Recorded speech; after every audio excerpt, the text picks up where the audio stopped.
Assalomu alaykum, hurmatli tomoshabinlar. Bugun men sizlar bilan hammamizni, ayniqsa hurmatli nafaqaxo'rlarimizni bevosita qiziqtiradigan juda muhim yangilikni baham ko'rish uchun yig'ildim. Hayot qiyinchiliklar bilan to'la, narxlar oshib borayotganini, kunlik xarajatlar ko'pchilik uchun og'irlik qilayotganini juda yaxshi bilaman. Nafaqaxo'rlarimiz esa aynan shu muammolarning eng qiyinini his qilishadi. Chunki ularning daromadi ko'pincha cheklangan bo'ladi. Ularning nafaqasi o'sib borayotgan ehtiyojlarni qondirishga yetadimi degan savollar ularni doim tashvishga solib kelgan. Aynan shu sababli hozirgina hukumat tomonidan imzolangan yangi qaror millionlab nafaqaxo'rlarimizning hayotida tub burilish yasaydi va ularning ijtimoiy himoyasini kuchaytiradi. Bu shunchaki bir qog'oz emas, balki ularning farovonligini oshirishga qaratilgan amaliy qadamdir. Siz bu ma'lumotni eshitganingizdan keyin darhol kanalimizga obuna bo'lishingiz va ushbu videoni like bosib qo'yishingizni so'rayman. Chunki ushbu ma'lumot sizning yaqinlaringizga, do'stlaringizga ham yetib borishi juda muhimdir. Buni albatta oxirigacha ko'ring, chunki undagi har bir detal siz uchun foydali bo'lishi mumkin.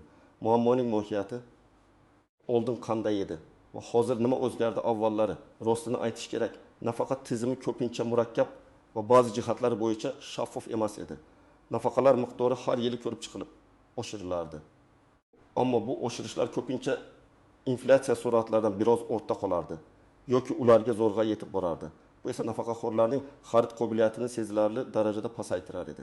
Misol uchun 2000-yil boshida 1 million so'mga sotib olish mumkin bo'lgan mahsulotlar savatchasi 2023 yilga kelib xuddi shu 1 million so'mga ancha kamroq bo'lib qolardi. Garchi nafaqa miqdori nominal jihatdan oshgan bo'lsa ham.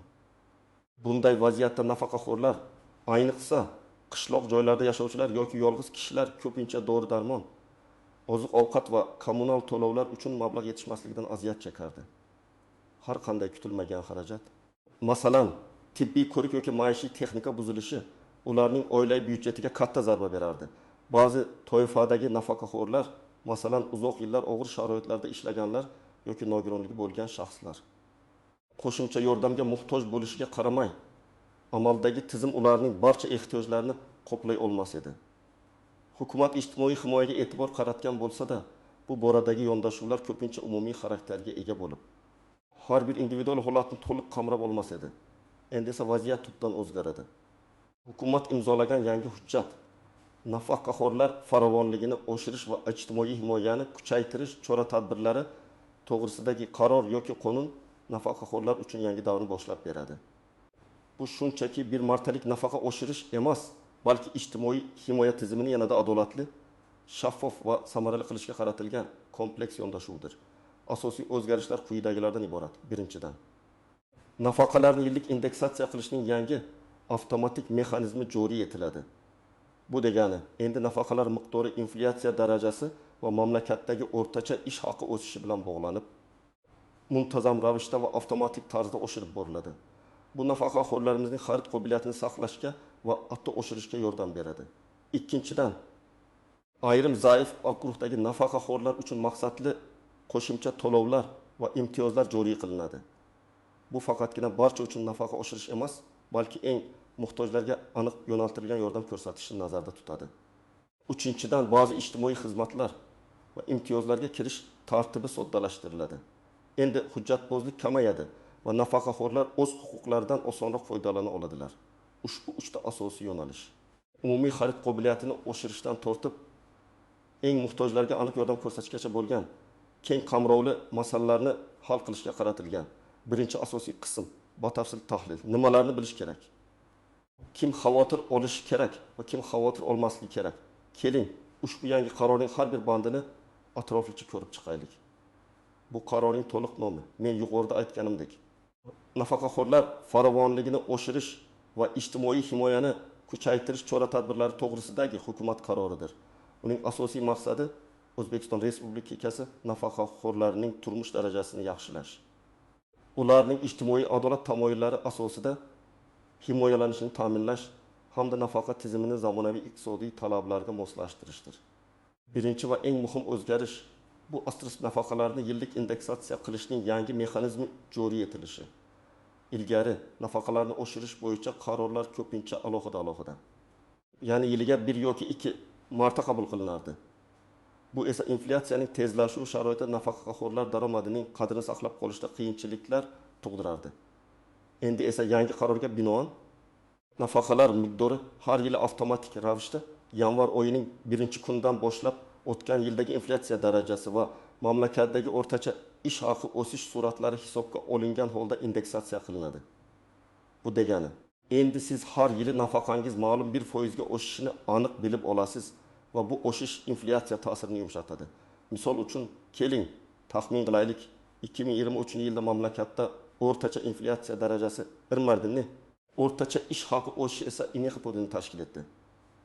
Yangi mexanizmga ko'ra 2024 yil 1 yanvardan boshlab barcha nafaqalar kamida shu umumiy INEX oralig'ida aniq bir belgilangan formulaga asosan avtomatik ravishda oshiriladi. Asosih. Ahmad aka uzoq yillik zavod ishchisi. Ahmad aka 70 yoshda nafaqaga chiqqaniga 10 yil bo'ldi. Uning hozirgi nafaqasi deylik 1.500.000 so'm. O'tgan yili masalan inflyatsiya bo'lsa, yangi yilning boshidan uning nafaqasi avtomatik ravishda 20 ga oshadi. Bu degani, uning nafaqasi 1.500 so'm, 1.500 so'm, 1.600 so'mga aylanadi. Bu qo'shimcha 1.20.000 so'm Ahmad akaga har oyda qo'shimcha oziq-ovqat mahsulotlari, masalan, mol go'shti, sut mahsulotlari yoki bir nechta dori-darmon sotib olish imkoniyatini beradi.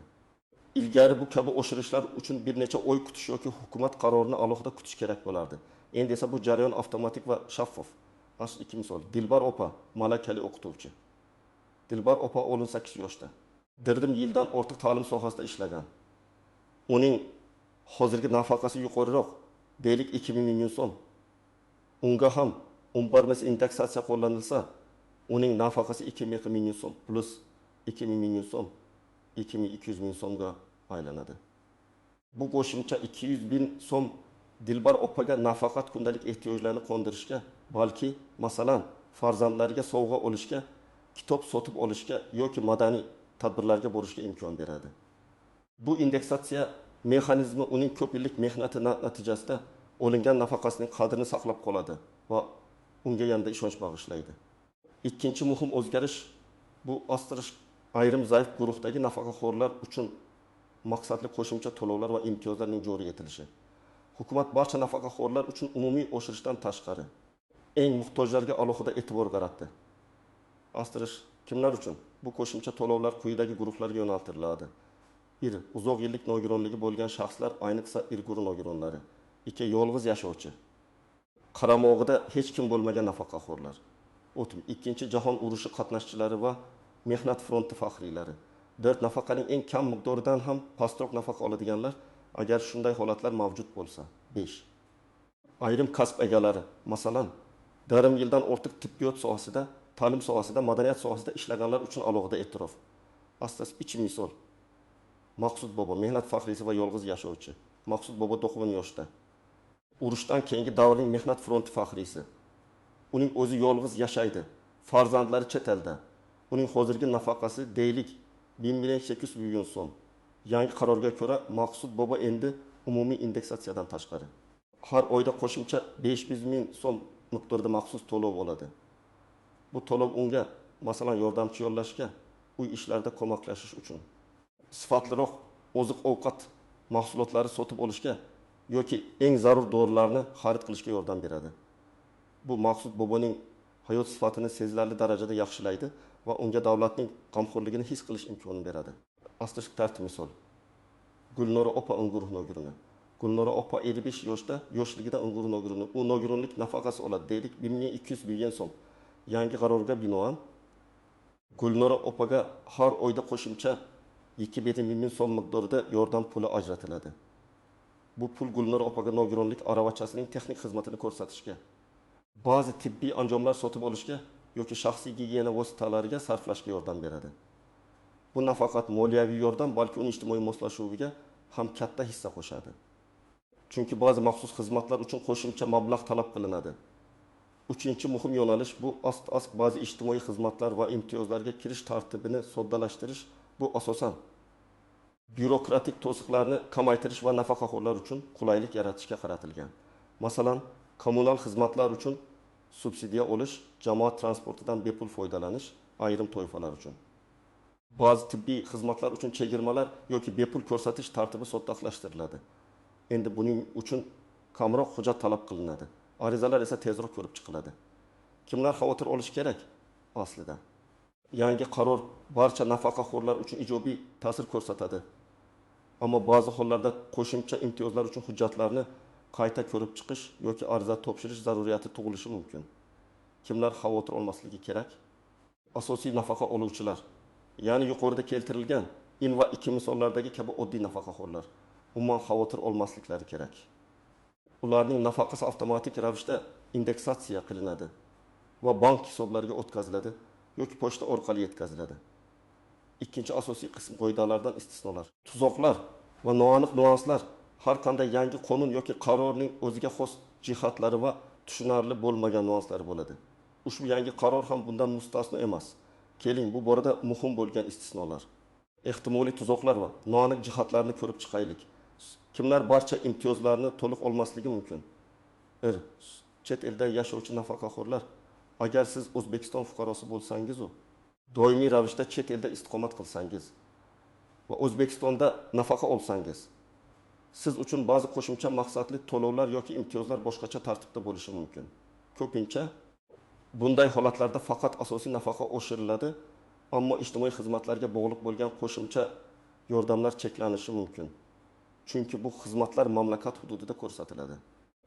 Bu holatda siz pensiya jamg'armasiga yoki O'zbekistonning chet eldagi elchixonasi konsulligiga murojaat qilishingiz kerak bo'ladi. 2. Ishlayotgan nafaqaxo'rlar. Yangi qonun barcha nafaqaxo'rlar uchun nafaqani indeksatsiya qilishni nazarda tutadi. Biroq agar siz nafaqa olib, shu bilan birga ishlashni davom ettirsangiz va daromadingiz ma'lum bir chegaradan yuqori bo'lsa, ayrim maqsadli qo'shimcha to'lovlar, masalan, yolg'iz yashovchilarga beriladigan maxsus yordam sizga taqdim etilmasligi mumkin. Bu davlat mablag'larini eng muhtojlarga yo'naltirish prinsipiga asoslanadi. Asosiy nafaqangizning oshishi esa har qanday holatda ham saqlanib qoladi. Asterisk boshqa davlat yordamini oluvchilar.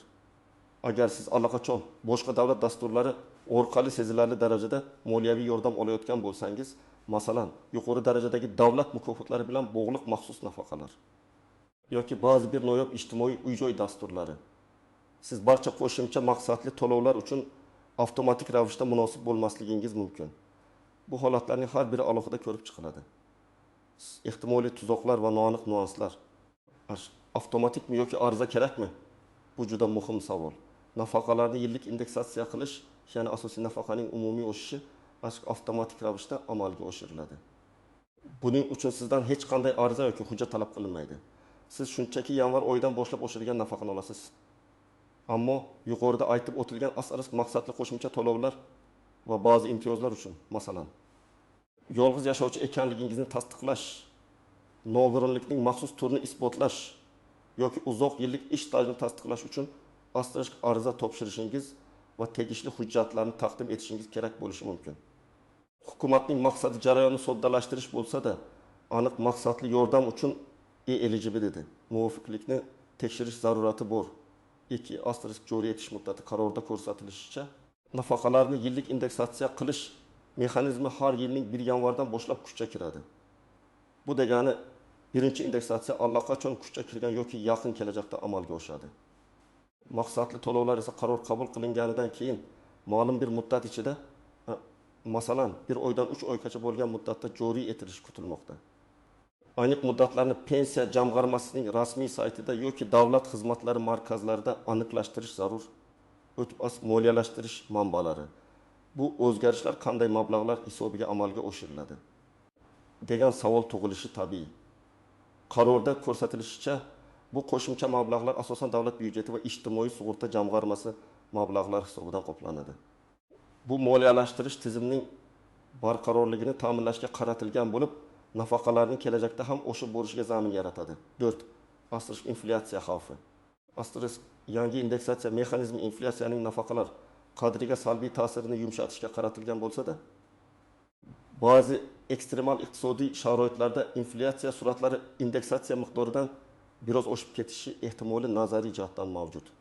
Lekin ushbu mexanizm aynan shu xavfni minimallashtirish uchun joriy etilgan va u inflyatsiya ta'siridan to'liq himoya qiluvchi kuchli vosita hisoblanadi. 5. Bürokratiya. Hukumat jarayonini soddalashtirishga intilsa-da. Ba'zi nafaqaxo'rlar hali ham hujjatlarni to'plash yoki ariza topshirishda qiyinchiliklarga duch kelishi mumkin. Ayniqsa, internetdan foydalanish imkoniyati cheklangan yoki jismoniy jihatdan pensiya jamg'armasiga borishga qiynaladigan kishilar uchun bu holat biroz noqulaylik tug'dirishi mumkin. Ammo bu holatda yaqinlarning yordami yoki mahalladagi mas'ullarning ko'magi muhim rol o'ynashi mumkin. 6. Agar men ro'yxatga kirmasam nima bo'ladi? Agar siz yuqoridagi maqsadli guruhlarga kirmasangiz va qo'shimcha to'lov olishga umid qilgan bo'lsangiz, bu sizni xafa qilishi mumkin. Bu holatda tushunishingiz kerakki, har qanday ijtimoiy dastur cheklangan resurslarga ega va eng muhtojlarga ustuvorlik beriladi. Biroq siz har doim pensiya jamg'armasiga murojaat qilib, o'z holatingizni tushuntirishingiz ehtimol kelajakdagi dasturlarda sizning holatingiz ham inobatga olinishini so'rashingiz mumkin. Davlat ijtimoiy siyosatining doimiy ravishda takomillashtirilayotganini unutmang. Amaliy maslahatlar. Tomoshabin nima qilishi kerak? Hurmatli tomoshabinlar, ushbu yangiliklar bilan tanishganingizdan so'ng endi eng muhim savol tug'iladi. Men nima qilishim kerak? Sizga aniq bosqichma-bosqich ko'rsatmalar beraman. Asosiy umumiy maslahat. Aslo vahimaga tushmang va shoshilmang. Hukumat qarorlari tartib bilan amalga oshiriladi. Eng avvalo, rasmiy manbalardan kelgan ma'lumotlarga ishoning, turli mish-mishlarga e'tibor bermang. Barcha nafaqaxo'rlar uchun. Bank hisobotingizni, pochta to'lovingizni tekshiring. Yangi qoidalar kuchga kirgan sanadan keyin, odatda yanvar oyidan boshlab. O'zingizning bank kartangizga tushadigan nafaqa miqdorini yoki pochta orqali oladigan pulingizni diqqat bilan tekshiring. Oldingi oylardagi to'lovlar bilan solishtiring. Agar o'sish bo'lmasa yoki miqdor siz kutgandek bo'lmasa, vahima qilmang, balki keyingi qadamlarga o'ting. 2. Ma'lumot manbalarini kuzating. Pensiya jamg'armasining rasmiy veb-saytini, O'zbekiston Milliy axborot agentligi saytini, shuningdek, davlat televideniyasi va radio kanallarini kuzatib boring. U yerda aniqroq ko'rsatmalar va savol-javoblar e'lon qilinadi. Maqsadli qo'shimcha to'lovlar yoki imtiyozlar kutayotgan nafaqaxo'rlar uchun. Agar siz o'zingizni yuqorida sanab o'tilgan zaif guruhlardan biriga mansub deb hisoblasangiz, nogironligi bor, yolg'iz yashovchi faxriy va boshqalar sizga biroz faolroq bo'lishingiz kerak bo'ladi. Ming qadam. Muvofiqligingizni tekshiring. Hukumatning yangi qarorining to'liq matni bilan tanishing. Uni internetdan, masalan, Lehu saytidan topishingiz mumkin. Aynan qaysi toifalar uchun qo'shimcha imtiyozlar belgilanganini aniqlang. Agar siz internetdan foydalana olmasangiz, yaqinlaringizdan yordam so'rang yoki mahallangizdagi ijtimoiy xodimga murojaat qiling. Qadam zarur hujjatlarni to'plang. Har bir maqsadli imtiyoz o'zining alohida hujjatlar to'plamini talab qilishi mumkin. Ammo umumiy qilib aytganda sizga quyidagilar kerak bo'ladi. Pasport, asl nusxasi va nusxasi, asl nusxasi va nusxasi. Nogironligi bo'lgan shaxslar uchun nogironlik to'g'risidagi tibbiy ma'lumotnoma, varaqlik mehnat ekspertiza komissiyasi va xulosasi.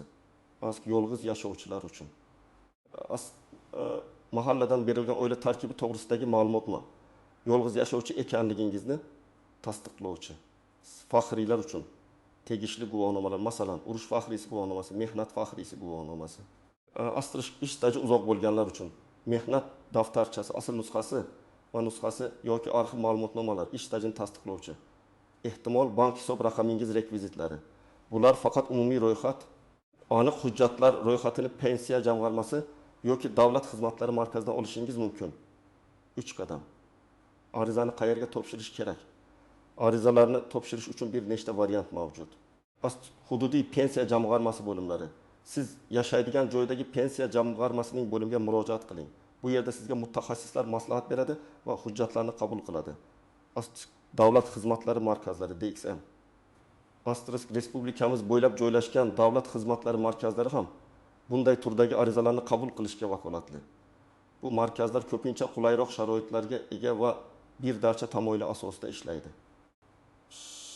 Onlayn portal agar mavjud bo'lsa, ba'zi xizmatlar uchun agar tizim rivojlantirilgan bo'lsa, yagona interaktiv davlat xizmatlari portali My.uz orqali ham elektron ariza topshirish imkoniyati paydo bo'lishi mumkin. Hozircha bu imkoniyat cheklangan bo'lishi mumkin, ammo kelajakda kengayadi. Qadam ariza jarayoni tanlagan joyingizda pensiya jamg'armasi yoki DXM maxsus shakldagi arizani to'ldirasiz. Barcha hujjatlaringizni topshirganingizdan so'ng sizga arizangiz ro'yxatga olinganligi haqida kvitansiya yoki raqam beriladi. Uni albatta saqlab qo'ying, chunki u arizangizning holatini kuzatib borish uchun kerak bo'ladi. 5 qadam. Jarayonni kuzatib boring. Arizani topshirgandan so'ng qancha vaqt ichida javob berilishi yoki pul o'tkazilishi haqida so'rang. Agar belgilangan muddatdan keyin ham hech qanday xabar bo'lmasa, murojaat raqamingiz bilan qayta pensiya jamg'armasiga yoki DXMga murojaat qiling. Shuningdek, pensiya jamg'armasining ishonch telefonlari mavjud. Ularga qo'ng'iroq qilib vaziyatni aniqlashtirishingiz mumkin. Firibgarlikdan ogoh bo'ling. Asrsiz hech qachon, hech qanday holatda sizdan telefon orqali shaxsiy ma'lumotlaringizni, bank kartasi raqami, PIN kod, CVV kod so'ragan shaxslarga ularni bermang. Davlat tashkilotlari sizdan bunday ma'lumotlarni so'ramaydi. Barcha rasmiy xizmatlar bepul ko'rsatiladi. Agar sizga shubhali qo'ng'iroqlar yoki xabarlar kelsa, darhol pensiya jamg'armasi yoki ichki ishlar organlariga xabar bering. Xulosa va yakuniy chorlov, hurmatli do'stlar. Bugun men sizga hukumat tomonidan imzolangan nafaqaxo'rlarimiz hayotini sezilarli darajada yaxshilashga qaratilgan juda muhim qaror haqida batafsil ma'lumot berdim. Bu shunchaki bir qog'oz emas, bu davlatning o'z keksa avlodiga, butun umrini yurt ravnaqiga bag'ishlagan insonlarga bo'lgan g'amxo'rligining yaqqol ifodasidir. Bu nafaqa tizimini zamonaviy talablarga moslashtirish, adolatni ta'minlash va har bir nafaqaxo'rning munosib turmush kechirishini ta'minlash yo'lidagi katta qadamdir. Bu qaror nafaqaxo'rlarimizning moliyaviy barqarorligini ta'minlaydi. Ularning xarid qobiliyatini saqlashga yordam beradi va eng muhtojlarga aniq manzilli yordam ko'rsatadi. Albatta bu bir zumda barcha muammolarni hal qiladigan serli tayoqcha emas, lekin bu kelajakka yo'naltirilgan mustahkam poydevordir. O'z fikrlaringizni izohlarda yozing. Ushbu video sizga foydali bo'lgan bo'lsa, albatta like bosing va kanalimizga obuna bo'lishni unutmang. Bu video imkon qadar ko'proq odamlarga yetib borishi va har bir nafaqaxo'r bu muhim yangilikdan xabardor bo'lishi juda muhimdir. Hammangizga sog'lik, salomatlik va ezgu ishlaringizda muvaffaqiyatlar tilayman. Keyingi videolarimizda ko'rishguncha